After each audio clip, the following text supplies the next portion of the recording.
Kidney stone বা নেফ্ৰলিথিয়াছিছ বা ইউৰোলিথিয়াছিছ এইটো এটা কমন প্ৰব্লেম। কিডনী ষ্টোনত বেচিকেলি হয়নো কি, যেতিয়া আমাৰ পেচাবত থকা যিটো পানী, সেই পানীৰ পৰিমাণটো যেতিয়া কমি যায়, তেতিয়া পেচাবত যিবোৰ মিনাৰেল, এচিড বা চল্ট থাকে, সেইবোৰ প্ৰেচিপিটেট হৈ কেনে ষ্টোন ফৰ্মেশ্যন কৰিব পাৰে। আৰু ষ্টোনটো এটা ক্ৰিষ্টেলাইজড ফৰ্ম। আৰু তেনেকুৱা ষ্টোনবিলাক কিডনীত থাকে, যিটো নেফ্ৰলিথিয়াছিছ বুলি কোৱা হয়। কিডনীৰ পৰা তেনেকৈ ইউৰেটাৰলৈকে নামি আহিব পাৰে, যিটো ইউৰেটাৰলিথিয়াছিছ বুলি কোৱা হয়। আৰু ইউৰিনাৰী ব্লাডাৰ, মানে য'ত পেচাবটো জমা হৈ থাকে, তাতো তেনেকৈ ষ্টোনটো নামি আহিব পাৰে, যিটো ভেচিকোলিথিয়াছিছ বুলি কোৱা হয়। এতিয়া কিডনী ষ্টোনটো বেলেগ বেলেগ ৰসায়নেৰে গঠিত হয়, যেনেকৈ calcium oxalate, uric acid, sodium, তেনেকুৱা টাইপৰ। সকলোতকৈ কমন কিডনী ষ্টোনটো হৈছে কেলছিয়াম অক্সেলেট ষ্টোন। তাৰ লগতে ইউৰিক এচিড ষ্টোন বা ইউৰেট ষ্টোন, ষ্ট্ৰোভাইট ষ্টোন, যিটোৰ পৰা ষ্টেগহৰ্ন ষ্টোনো ফৰ্মেশ্যন হয়, আৰু চিষ্টিন ষ্টোন। এইকেইটাই সচৰাচৰ দেখিব পোৱা যায়। ইয়াৰ ভিতৰত চিষ্টিন ষ্টোনটো কিছুমান মেডিকেল কণ্ডিশ্যন যদি পেচেণ্টগৰাকীৰ থাকে, যেনেকৈ চিষ্টিনুৰিয়া, তেতিয়া এইটো ষ্টোনটো ফৰ্মেশ্যন হোৱা চান্সটো বেছি। আৰু এইকেইটা ষ্টোন অলপ আনকমন হয়। কমনৰ ভিতৰত কেলছিয়াম অক্সেলেট ষ্টোনটোৱে আৰু ইউৰিক এচিড ষ্টোন, এইকেইটাই বেছিকৈ দেখিব পোৱা যায়। এতিয়া কিডনী ষ্টোন হ'লে লক্ষণ পাতি কি হয়? নৰ্মেলি কিডনী ষ্টোন হ'লে যেতিয়া ষ্টোনবিলাকৰ চাইজটো ধৰক 5 বা 6 mm মানতকৈ সৰু হয়, তেতিয়া নৰ্মেলি সি একো চিমটম নকৰে, সি কিডনীতে তেনেকৈ থাকে। আৰু অকেজনেলি পেচেণ্টজনে লাম্বাৰ পেইন বা কঁকালত বিষ তেনেকৈ অনুভৱ কৰিব পাৰে। আৰু কেতিয়াবা সেই কঁকালৰ বিষটো মানে কঁকালৰ পৰা তেনেকৈ এণ্টেৰিয়ৰ এবডমেন, মানে এবডমেনৰ পেটৰ সন্মুখৰ পাৰ্টলৈকে আহিব পাৰে, আৰু কেতিয়াবা সেইটো গ্ৰইন এৰিয়ালৈকেও নামি যাব পাৰে। আৰু সেইটো ইমান ফ্ৰিকুৱেণ্টলি পেচেণ্টজনে মানে চাফাৰ কৰি নাথাকে, সেইটো অকেজনেলি হয়।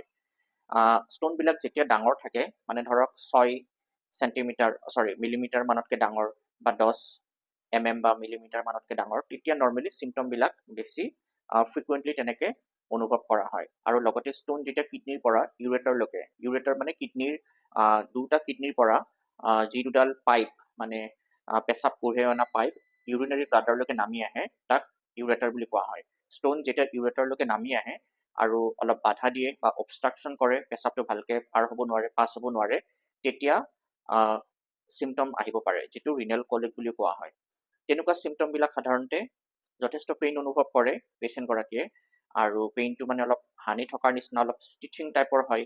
লগতে অলপ কলিকি হয় পেইনটো, মানে ৱেভ, ঢৌৰ নিচিনাকৈ আহে যায় তেনেকৈ থাকে। আৰু সেই পেইনটো লাম্বাৰ এৰিয়াত থাকে, মানে কঁকালৰ এৰিয়া, তাৰ লগতে সেইটো গ্ৰইনৰলৈকে তেনেকৈ নামি আহে পেইনটো।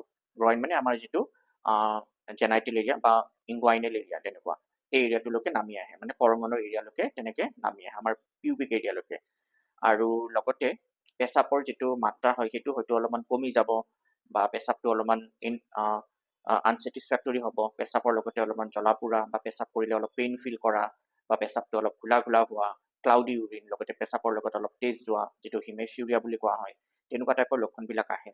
আৰু কেতিয়াবা তেনেকৈ ষ্টোনে ইউৰেটাৰত তেনেকৈ অবষ্ট্ৰাকশ্যন কৰি থাকিলে আল্টিমেটলি ইউৰিনৰ ইনফেকশ্যনো হয়। আৰু ইউৰিনৰ ইনফেকশ্যনটো হ'লে জ্বৰ বা অলপমান কপকপনি, ৰাইগৰ, চিল, নচিয়া, ভমিটিং, তেনেকুৱা টাইপৰ লক্ষণ পাতিও দেখিব পোৱা যায়। এতিয়া নৰ্মেলি এচিমটমেটিক থাকে যদি ষ্টোনৰ চাইজবিলাক সৰু হয়, আৰু সি কিডনীতে আছে, বাহিৰলৈকে তেনেকৈ ওলাই অহা নাই। আপুনি ধৰক কিবা বেলেগ বেমাৰৰ কাৰণে আল্ট্ৰাচাউণ্ড কৰিছে বা চিটি স্কেন কৰিছে, তো তাত মানে অপৰচুনিষ্টিক ফাইণ্ডিং হিচাপে কিডনী ষ্টোনটো তেনেকৈ আহিব পাৰে।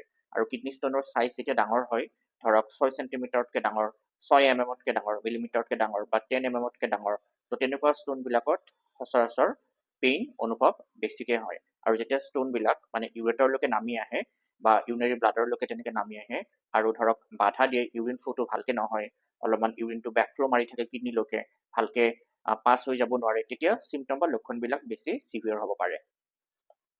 এতিয়া কিডনী ষ্টোন কিয় হয়? নৰ্মেলি যোনবোৰ মানুহে পানী কম খায়, তেওঁলোকৰ কিডনী ষ্টোন হোৱা চান্সেছটো থাকে। তাৰ লগতে যিবোৰ মানুহে ধৰক নন ভেজ বেছিকৈ খায়, তেওঁলোকৰ ইউৰিক এচিড ষ্টোন হোৱা চান্সেছ থাকে। যিবোৰ মানুহৰ ডায়েবেটিছ থাকে বা অন্যান্য মেটাবলিক ডিজিজ থাকে, যেনেকৈ হাই ব্লাড প্ৰেছাৰ বা অবেচিটি, তেনেকুৱা মানুহবোৰৰ কিডনী ষ্টোন হোৱা চান্সেছটো বেছি। কিছুমান আমাৰ মেডিকেল ইছ্যু থাকে, যেনেকৈ চিষ্টিনুৰিয়া, বা পেৰাথাইৰইড গ্লেণ্ডৰ কিছুমান বেমাৰ তেনেকুৱা কণ্ডিশ্যনবিলাকতো কিডনী ষ্টোন হোৱা চান্সেছবিলাক বেছি হয়।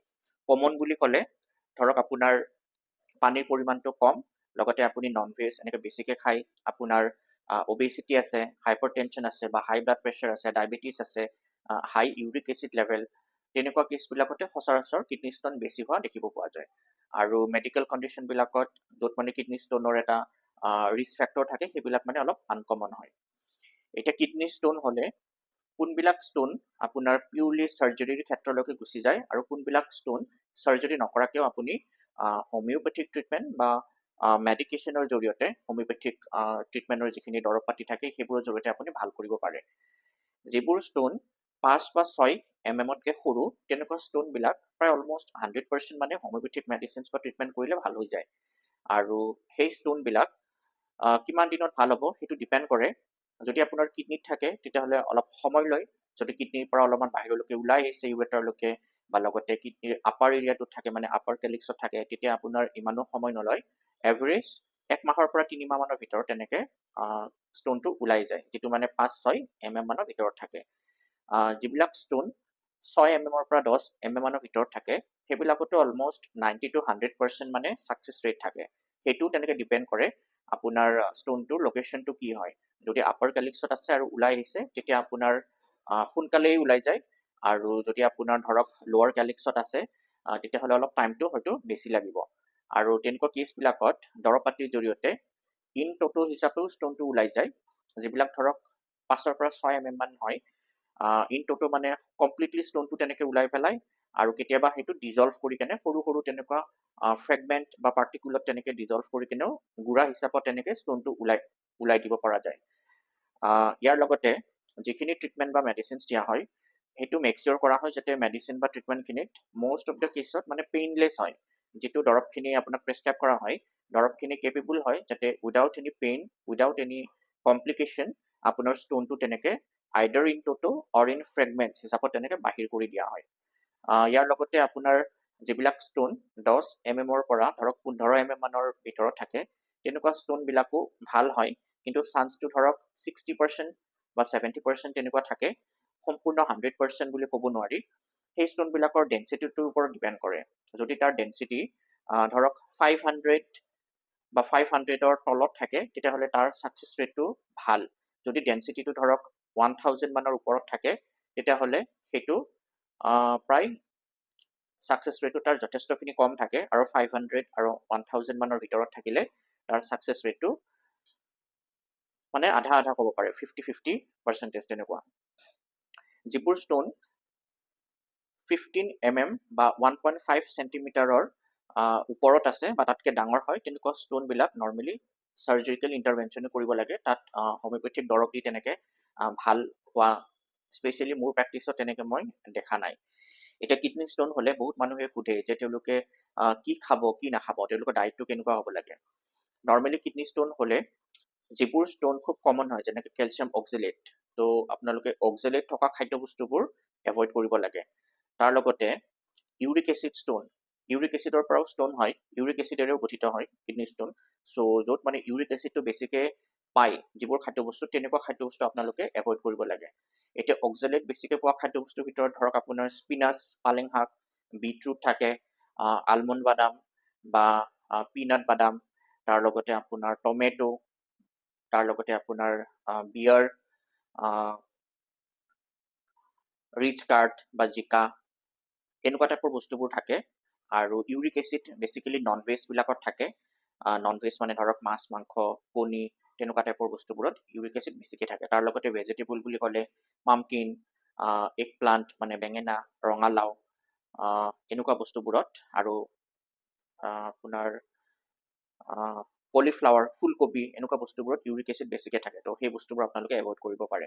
তাৰ লগতে পানী বেছিকৈ খাব। পানীটো ধৰক 5 পৰা 6 লিটাৰমান ডেইলি তেনেকৈ পানী খাব। নেমুৰ চৰ্বত কৰি কেনে তেনেকৈ খাব। নাৰিকল বা ডাবৰ পানী তেনেকৈ আপোনালোকে খাব পাৰে। তিয়ঁহ খাব পাৰে, কল খাব পাৰে, ভাল হয়। গাজৰ খাব পাৰে, গাজৰটো ভাল। লগতে আপোনাৰ আনাৰসৰ জুচ সেইটোও ভাল হয়। তো এই বস্তুবোৰ নৰ্মেলি খাব পাৰে। তাৰ লগতে আপোনালোকে মেক চিয়ৰ কৰিব যাতে আপোনালোকে ডিহাইড্ৰেট নহয়, এনেকুৱা এনভাইৰনমেণ্ট য'ত মানে ৰ'দ চ'দ তেনেকুৱা অলপ বেছি বা আপোনালোকে বেছি চুৱেটিং কৰি থাকে, তাত আপোনালোকে পানীটো সঘনাই তেনেকৈ খাই থাকিব। ইয়াতে আৰু এটা কথা ক'ব লাগিব, অক্সেলেট বেছি থকা খাদ্যৰ ভিতৰত চাহটো পৰে। তো আপোনালোকে চাহৰ পৰাও তেনেকৈ দূৰত থাকিব পাৰে। তো এইখিনি এটা সম্যক আইডিয়া কিডনী ষ্টোনৰ। এনে আপোনাৰ হোমিওপেথিক ট্ৰিটমেণ্ট কৰিলে ষ্টোনবিলাকৰ এটা ৰিকাৰেণ্ট টেণ্ডেঞ্চিও থাকে, মানে এবাৰ ষ্টোন হৈ যোৱাৰ পিছত আকৌ কেইদিন পিছত তেওঁলোকৰ ষ্টোন ফৰ্মেশ্যন হয়। তো বহুতে চাৰ্জাৰীও কৰে, যিবোৰ মানে মেডিচিনছ খালেও ভাল হৈ যায়, তেনেকুৱা কেছবিলাকতো চাৰ্জাৰী কৰে। তেওঁলোকে আকৌ পিছত ষ্টোন ফৰ্মেশ্যন হ'লে তেওঁলোক মানে তেতিয়া ব্যতিব্যস্ত হৈ যায় যে কেইবাৰনো চাৰ্জাৰী কৰিব। তেনেকুৱা যদি ৰেকাৰেণ্ট ষ্টোন ফৰ্মেশ্যন হোৱা টেণ্ডেঞ্চি থাকে, হোমিও ট্ৰিটমেণ্টত সেইটো এড্ৰেছ কৰিব পৰাও তেনেকুৱা দৰৱ থাকে, যিটোৱে আপোনাৰ ষ্টোন ফৰ্মেশ্যন হোৱা বা ষ্টোন ফৰ্মেশ্যন কৰা বডিৰ যিটো এটা ইননেট টেণ্ডেঞ্চি, সেইটো তেনেকৈ ৰেক্টিফাই কৰিব পাৰে। তো আপোনালোকৰ যদি ষ্টোনৰ বা কিডনী ষ্টোন বা ইউৰেটাৰিক ষ্টোন বা ইউৰিনাৰী ব্লাডাৰত ষ্টোনৰ তেনেকুৱা কিবা ইছ্যু আছে, আপোনালোকৰ ৰেকাৰেণ্টভাৱে বাৰে ষ্টোনৰ তেনেকুৱা লক্ষণ পাতি বা তেনেকুৱা চাইন এণ্ড চিমটম আহি আছে, লগতে পেইন চেইন তেনেকৈ আপোনালোকে ফিল কৰি আছে কঁকালত বা কঁকালৰ পৰা তেনেকৈ ৰেডিয়েট হৈ কেনে এবডমিনলৈকে আহে, তো তেনেকুৱা কেছবিলাকত আপোনালোকে হোমিওপেথিৰ ট্ৰিটমেণ্টৰ সহায় ল'ব পাৰে। মেডিচিনছবিলাক ছেফ থাকে, কোনো ছাইড ইফেক্ট নাই, আৰু অতি কম দিনৰ ভিতৰতে তেনেকৈ আপোনালোকক ৰিজাল্ট দিব পাৰে মেডিচিনছখিনিয়ে। ইয়াৰ লগতে আৰু এটা কথা মই কোৱা নহ'ল, ষ্টোনবিলাক হোৱাৰ আৰু এটা কাৰণৰ ভিতৰত হৈছে আপোনাৰ কেতিয়াবা জেনেটিক হয়, ফেমিলি হিষ্ট্ৰী তেনেকৈ ষ্টোনৰ মানে হিষ্ট্ৰী থাকে মাকৰ বা দেউতাকৰ, তেতিয়াও তেনেকৈ ষ্টোনৰ কেছবিলাকত তেনেকৈ মানে জেনেটিকেলি অহা দেখিব পোৱা যায়। আৰু যিবোৰ মানুহে ভিটামিন চি ছাপ্লিমেণ্ট আৰু কেলছিয়াম ছাপ্লিমেণ্ট তেনেকৈ বেছিকৈ খাই থাকে, তেওঁলোকৰো কিডনী ষ্টোন হোৱা চান্সেছটো অলপ বেছি। তো আশা ৰাখিছোঁ আপোনালোকে এইখিনি কথা বুজি পাব। কিবা তেনেকুৱা ডাউটছ কুৱেৰিজ থাকিলে আপোনালোকে সুধিব পাৰে। থেংক ইউ ছ' মাছ। চৰি, ইয়াতে আৰু এটা কথা আছিলে, অক্সেলেটটো আপোনাৰ বিটৰুট আৰু পালেঙতো পায়। তো আপোনালোকে বিটৰুট পালেং এই বস্তুবোৰ তেনেকৈ এভইড কৰিব। লগতে বাদামটো মই ক'লোঁ, পিনাটছ বাদাম, কাজু বাদাম এইবোৰতো থাকে, বিয়েৰ, এলকহল, লগতে আপোনাৰ এইটো জিকা, এনেকুৱা বস্তুবোৰত অক্সেলেটটো পোৱা যায়। টমেটোটো থাকে, বিলাহী, তো সেই বস্তুবোৰ আপোনালোকে এভইড কৰিব। Thank you so' much.